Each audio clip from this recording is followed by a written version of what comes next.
This is Block 10, the 60s, Part 6, Changing Roles for Women, with the section New Wave Feminism. Sometimes referred to as Second Wave Feminism, led by Gloria Steinem, who we see over here in the picture. We remember Miss Steinem from the 1950s, from Block 8, in which, she was arguing that conformist idea that American women ought to stay at home and take care of their husbands and children and be good homemakers and good housewives was constricting to millions and millions of Americans and to American women. And she started arguing that, women do not need men for a complete life, a fulfilling life. And her famous line was, women need men like a fish needs a bicycle, which of course means not at all, because fish don't need bicycles. But for most women, what this meant, that culturally, that the cultural message started to shift, and the cultural message was no longer that there was something wrong with you if you wanted to work, that that women ought to want to stay home and raise children and provide for the husbands. That the message started to shift, and that there was something wrong with you if you didn't want to go out into the workplace, and that women's lives were just the same, as men's lives, and that just as men wanted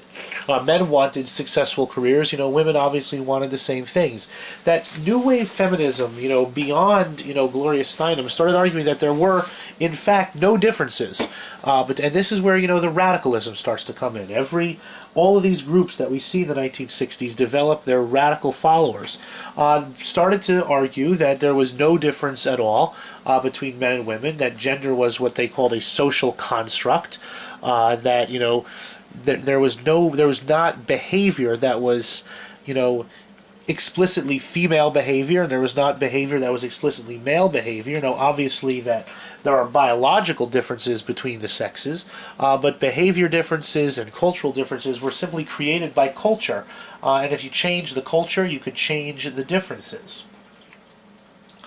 And that was and is and remains a very popular idea, that boys and girls are all just the same, and if we raise them the same, they would turn out the same. But that was the legacy of Gloria Steinem, that it became that culturally what was acceptable and normal and what was desirable completely switched around, and that the importance of that cannot be overstated. And I don't think I am wrong in saying that most of you young ladies watching this video right now have hopes, dreams, desires, ambitions beyond marrying somebody and raising children. That marrying somebody and raising children might be a significant part of what you imagine your future life to be, but nowadays it's most women harbor career dreams and dreams in the productive field of work just as much as men do, and that is the legacy of Gloria Steinem.